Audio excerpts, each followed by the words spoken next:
Você está feliz nessa noite por estar aqui? De coração, você está feliz nessa noite por estar aqui? Você já foi sondado pelo Espírito Santo nessa noite? De alguma forma Deus falou seu coração nessa noite? Eu tenho uma notícia muito boa para todo mundo que está aqui, para quem está me acompanhando online. Quero dizer a você, com toda a sinceridade do coração e com a autoridade dessa palavra, de que o Espírito Santo já sondou o seu coração. Ele sabe direitinho o que você precisa ouvir nesta noite. E eu venho a este lugar com esta incumbência de ser boca de Deus aqui neste lugar, de ser profeta de Deus aqui neste lugar, de ser o homem de Deus para transmitir a palavra de Deus que é viva, pura e eficaz aos nossos corações. E a coisa boa nisso tudo é de que a mensagem passa por aqui. Aleluia. A mensagem passa por aqui. E nesta noite você pode ter certeza, eu queria que você ficasse tranquilo, eu não vou passar um minuto do horário. Fica tranquilo, o tempo está bom demais, mas eu tenho muita coisa de Deus para dizer nesta noite aqui. Eu queria que você ficasse atento, porque Deus vai responder orações aqui.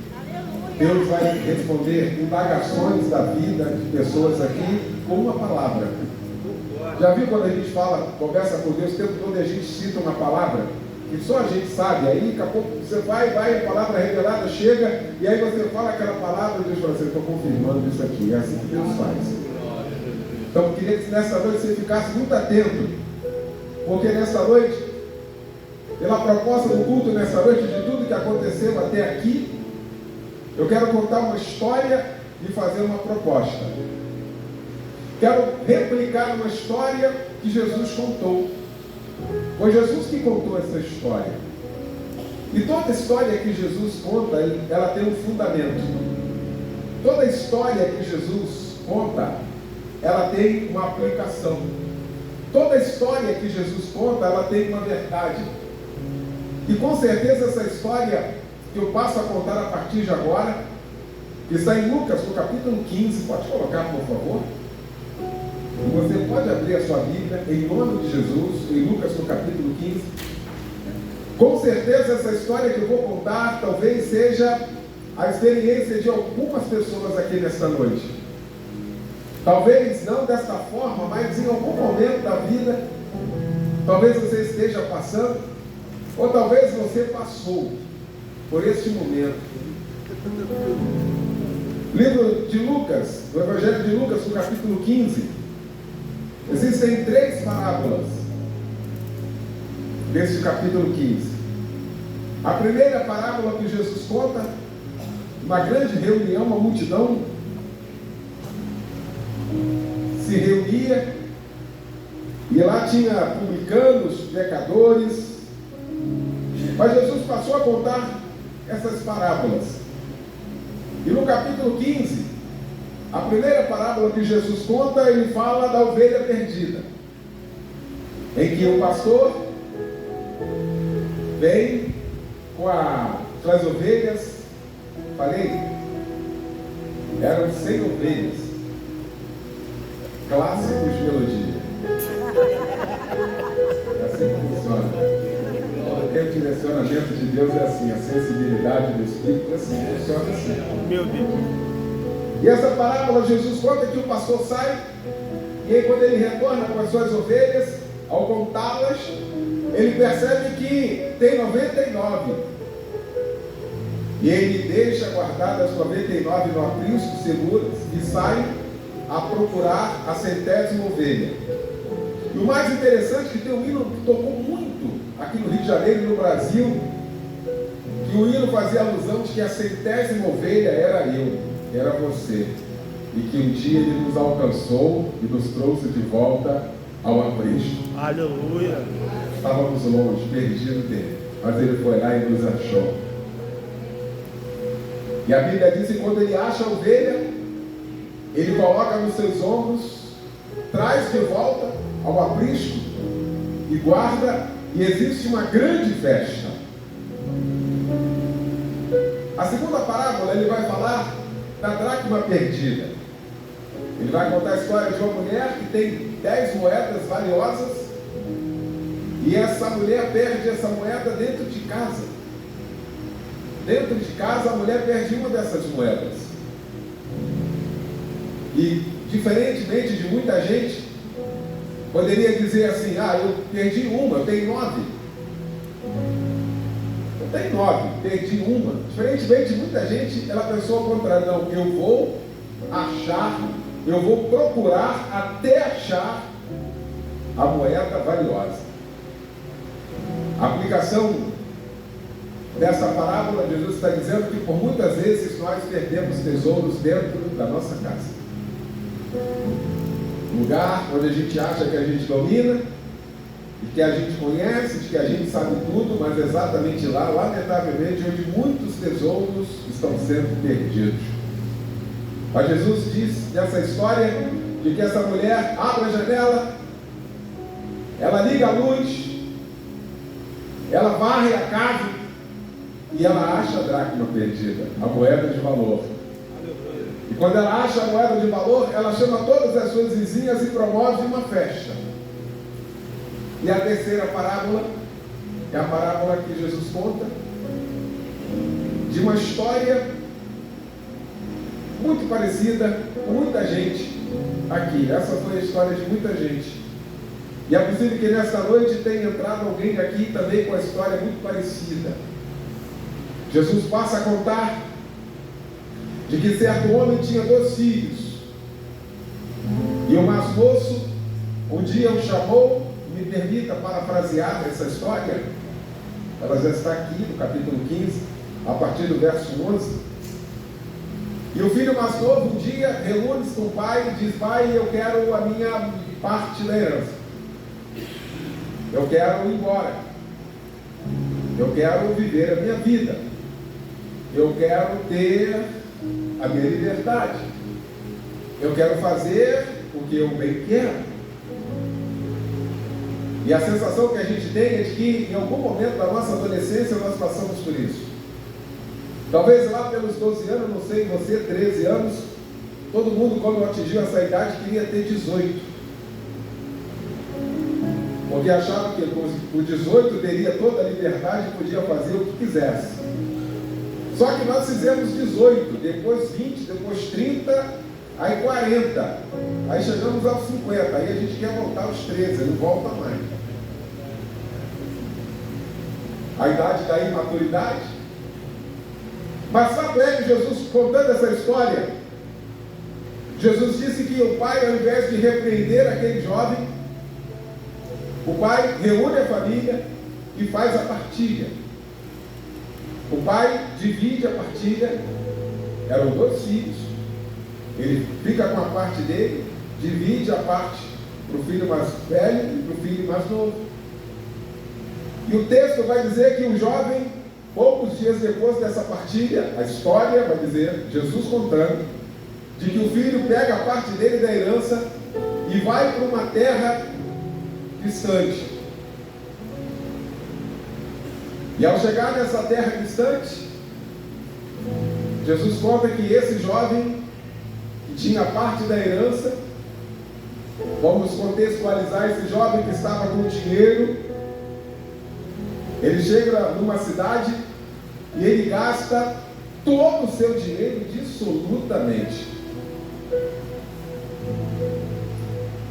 Parece que esse jovem veio para o Brasil,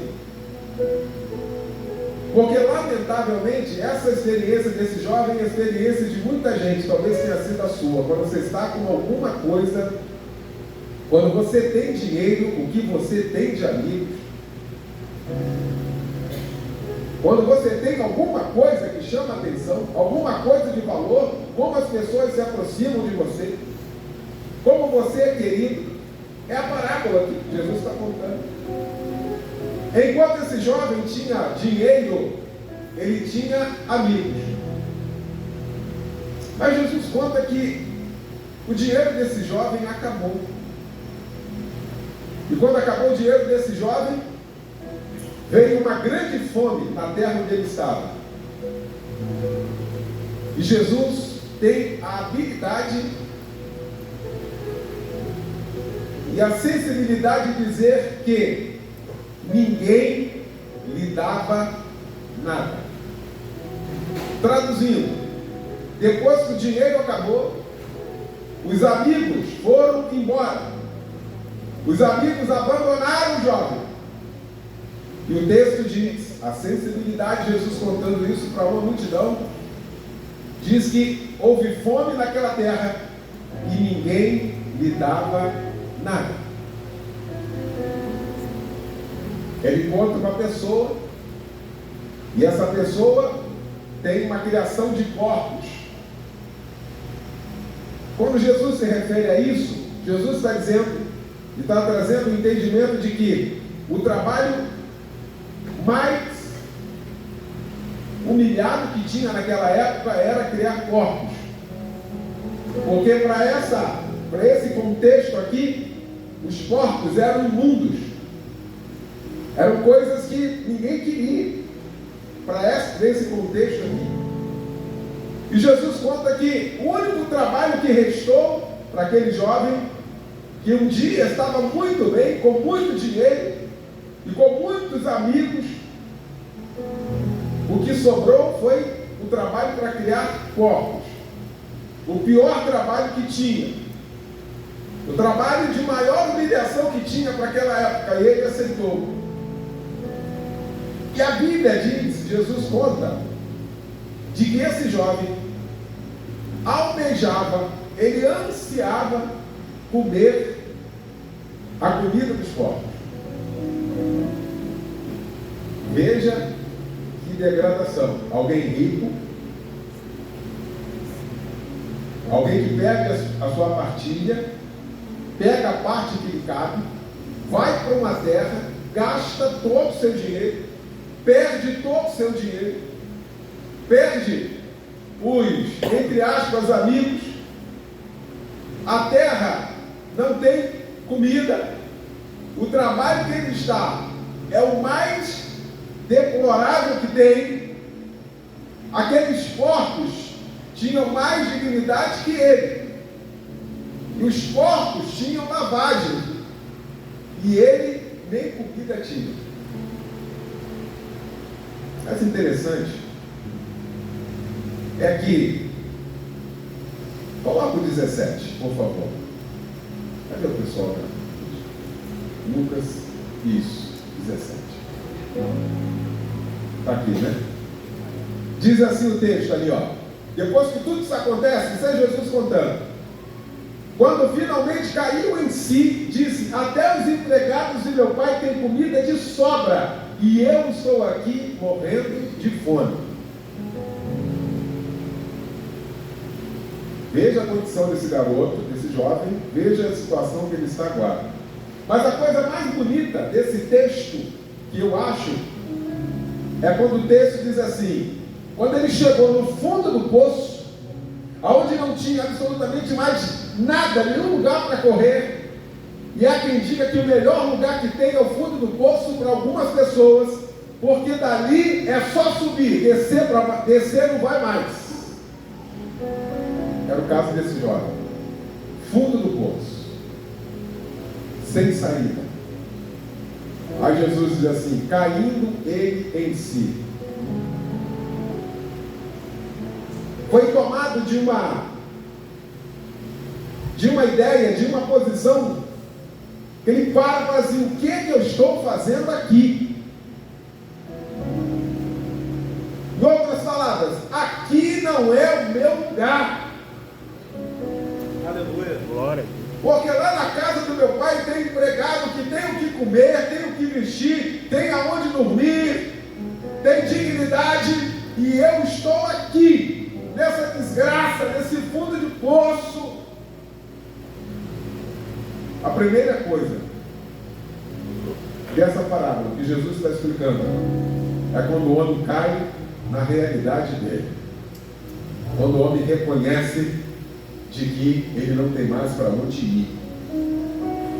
E às vezes na vida, com toda a sinceridade, da gente usar toda a sinceridade, tem coisa na nossa vida, tem situação na nossa vida, de que a gente diz assim: realmente eu estou errado.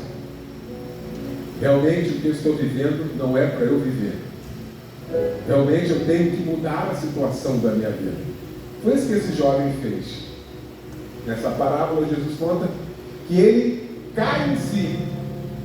Ele é tomado de uma ideia, dizendo assim: lá na casa do meu pai, os empregados têm tudo, e eu aqui morrendo de fome.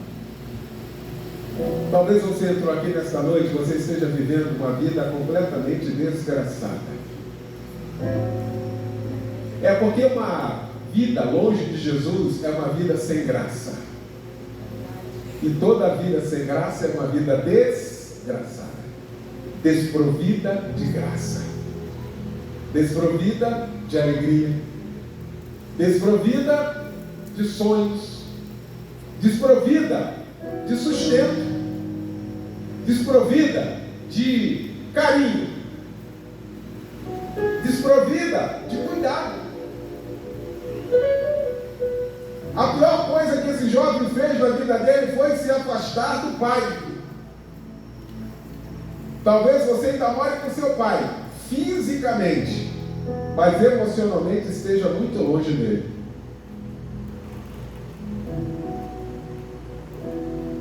Eu falei que nesta noite, essa história, ela seria a história de algumas pessoas aqui, talvez seja a sua nessa noite. Mas o texto continua, Jesus contando essa história, quando ele cai em si, quando ele se lembra que na casa do pai é tudo diferente. Coloca o 18, por favor. Quando ele cai em si, quando ele reconhece que a casa do pai dele é completamente diferente, ele diz assim nessa versão: eu vou retornar à casa de meu pai e vou dizer para ele: pai, eu pequei contra os céus e pequei contra o Senhor. Quando ele caiu em si, quando ele se deu conta do pecado que ele cometeu, ele falou assim: eu vou tomar uma atitude. Porque não adianta você reconhecer que está errado, não adianta você reconhecer que errou, que você pecou, se você não toma atitude para resolver.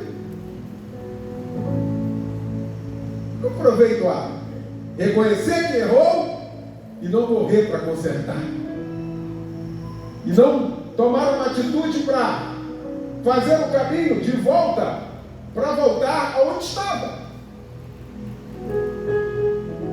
Fique imaginando esse jovem ensaiando lá, criando esportes, naquele cheiro horrível, com fome. E ele ensaiava: eu vou voltar para a casa do meu pai. Eu vou voltar para a casa do meu pai e eu vou começar a ensaiar aqui um texto. Eu vou dizer: pai, eu pequei contra os céus, eu pequei contra ti.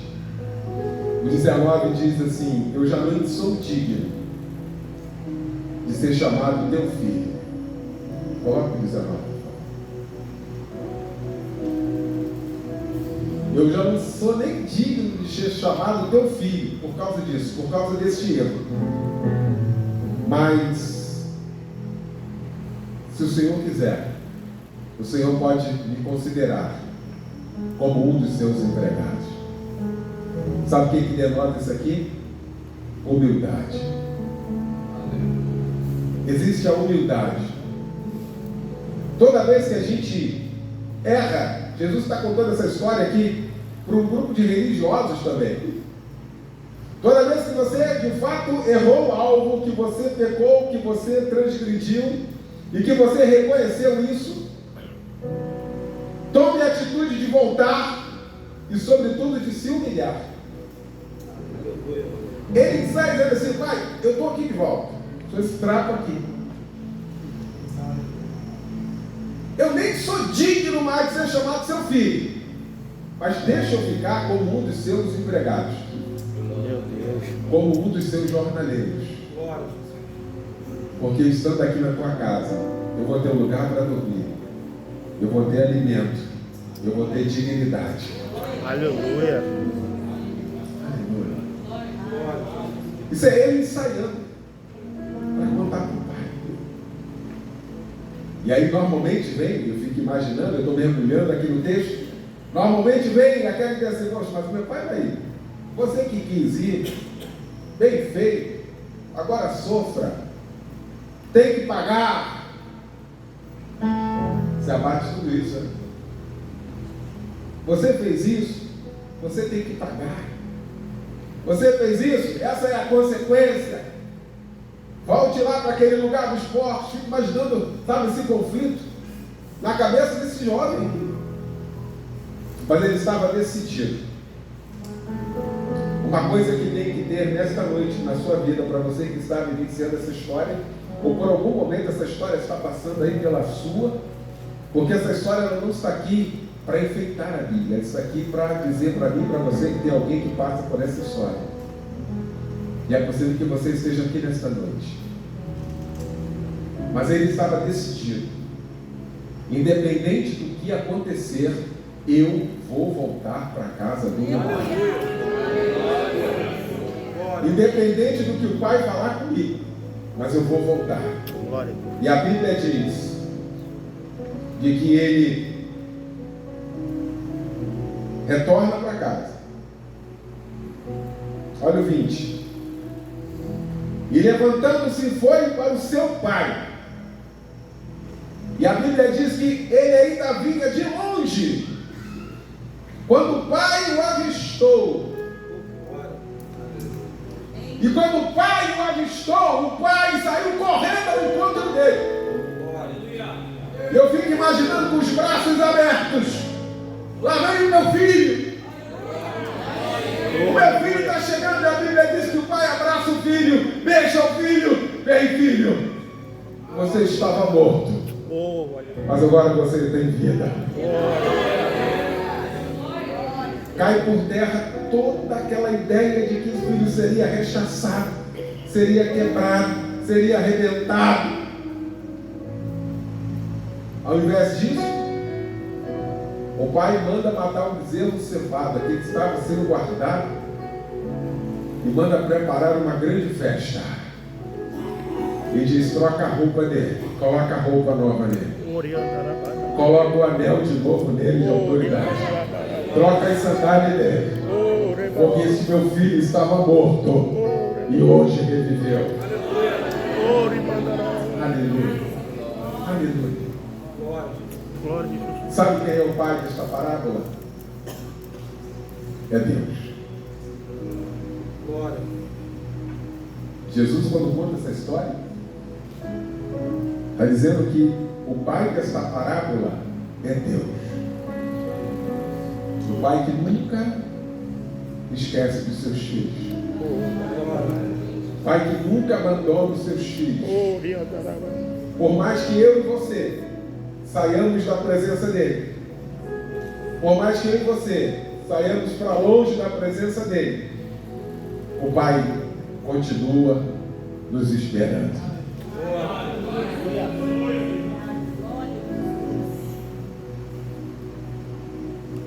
E o pai não quer saber o que nós fizemos. O que o pai quer saber é que o filho voltou para casa. O pai sabe que o filho lá fora está morto. O pai sabe que o filho lá fora está correndo perigo. O pai sabe que o filho lá fora tem alguém querendo pegar ele. O pai sabe que lá fora tem alguém querendo destruir a vida do filho. É por isso que quando o filho volta, ele diz: o filho estava morto. Mas quando volta para a casa do pai, volta a ter vida.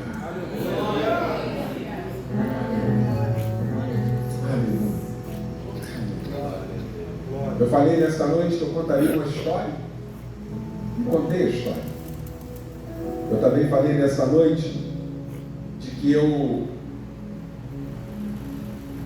faria uma proposta. Contaria uma história e faria uma proposta. Que também não é minha.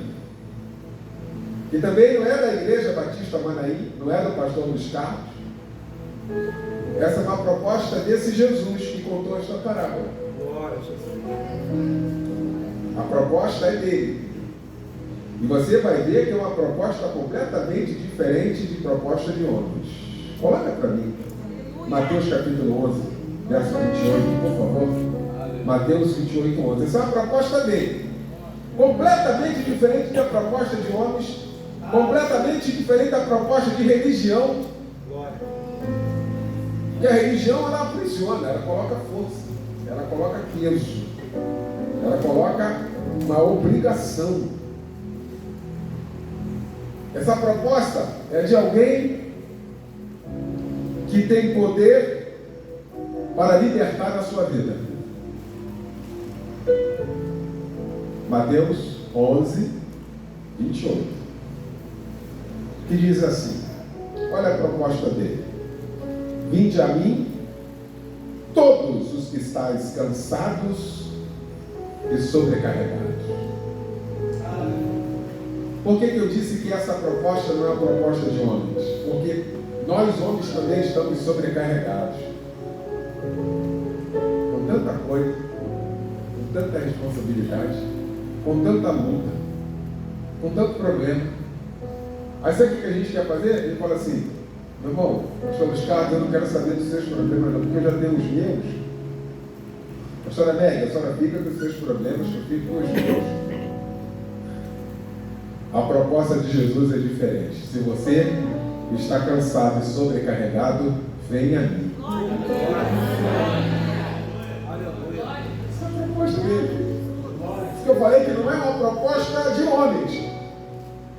Não, é uma proposta de alguém que quer realizar algo. Alguém que sabe o que você está passando, sabe o que você está vivenciando, sabe das suas agonias, das suas lágrimas, da tua falta de força para reverter o quadro, e está dizendo para você assim, olha, então vinde após mim. Se o povo sobre assim, afasta de mim.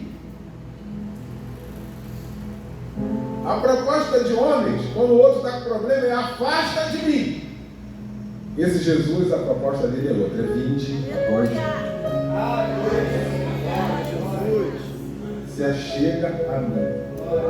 Todos os que estáis cansados e sobrecarregados, porque eu vou fazer algo que só eu posso fazer. Eu vos aliviarei. Eu vou aliviar você. Eu vou descarregar você. Eu vou trocar o fardo. Esse fardo pesado que você não consegue carregar mais, que você não aguenta carregar mais, eu vou trocar com você. Vou te dar um fardo leve. Esse jugo que faz você andar cabisbaixo, sabe, olhando para baixo, sem perspectiva, eu vou arrancar esse jugo de você, vou te dar um jugo suave. Você vai olhar para frente. Glória a Deus, aleluia. Mas nas duas, tanto na história quanto na proposta, aqui carece de atitude. Lá o jovem caiu em si. Caindo ele em si, ele lembrou. Ele diz, levantar-me-ei, atitude, e eu vou ter com meu pai. E ele foi. A proposta de Jesus, ela é a mesma. Vinde. Atitude. Desejo de ser aliviado. Desejo de não ser mais escravo. Depende de um ato. O movimento de sair e ir ao encontro dele. E eu tenho a maior notícia desta noite. A mais importante. Esse mesmo Jesus da história, esse mesmo Jesus da proposta, ele está aqui nesta noite. E ele continua dizendo, vinde a mim. Vinde a mim, todos. Ele está perguntando o que você fez, está perguntando o que você está pensando, ele está perguntando o que você acha, ele está perguntando para você se você vai vir e depois as pessoas vão tacar pedra. Está dizendo, vinde a mim. Todos que estão cansados, aqueles cansados da vida, a vida sem perspectiva, a vida sem graça, uma vida sem esperança. Olha, também não vai ser ruim. Não é essa a vida que ele virou para você. Não é essa vida que Ele tem para você. Não. A vida que Ele tem para você é uma vida abundante. Ele morreu por mim e por você para que nós tivéssemos uma vida abundante. A vida abundante não é uma vida sem luta, sem tribulação, não. É, a despeito das tribulações e das lutas, nós temos uma vida abundante nele. Então, nesta noite, esse Jesus que contou essa história, que eu repliquei aqui nesta noite, e esse Jesus que faz essa proposta, ele veio aqui nesta noite para receber a adoração dessa igreja. E recebeu. Mas veio também receber você de braços abertos. Você que está cansado e sobrecarregado. Ali fala de atitude. Ali fala de movimento. Ali fala de sair onde está. E caminhar em direção àquele que pode e vai salvar a tua alma. Tem a primeira pessoa nessa noite? Está aqui? Levante uma de suas mãos assim. Aqui a primeira vida.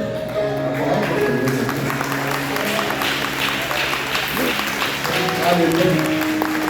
Cadê a segunda pessoa nessa noite? Que vai abrir o coração para Jesus e dizer assim: eu quero. Eu vou fazer esse movimento hoje. Eu vou até Jesus.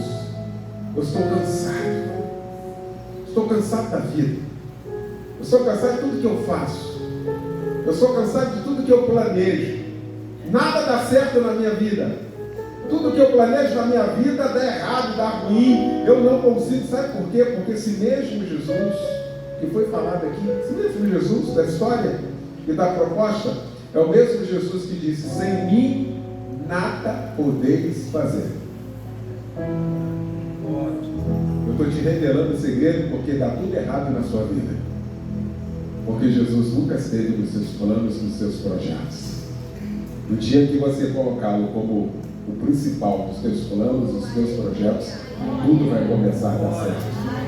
Foi Ele que disse: sem mim nada podeis fazer. Cadê a segunda pessoa? Eu sei que tem. Levante uma de suas mãos. A segunda pessoa nesta noite que veio a este lugar e foi tocado nesta noite pelo Espírito Santo de Deus. Tem alguém? Você, meu filho? Glória a Deus. A segunda vida, cara. Aleluia. Cadê a terceira? Aproveita agora. Cadê a terceira pessoa nesta noite que vai fazer o movimento em direção a Jesus? O movimento em direção a Jesus, daquele que vai aliviar você. Ele que disse, a proposta é dele. Eu vim aqui nesta noite para trazer uma proposta de Jesus para a sua vida. Uma proposta de mudança de Jesus para a sua vida. Ele que disse: vinde a mim, todos os que estáis cansados e sobrecarregados. Ele está terceiro.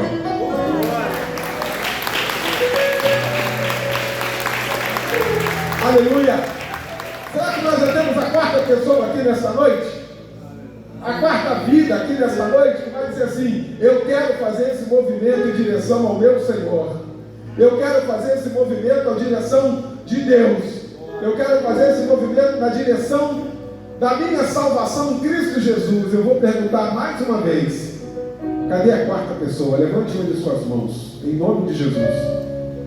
Não volte para casa sem levar esse Jesus com você. Cadê a quarta pessoa nessa noite? Cadê? Está lá a quarta pessoa. Ali, ó. Oh, aleluia. Aleluia. Aleluia. Eu queria que vocês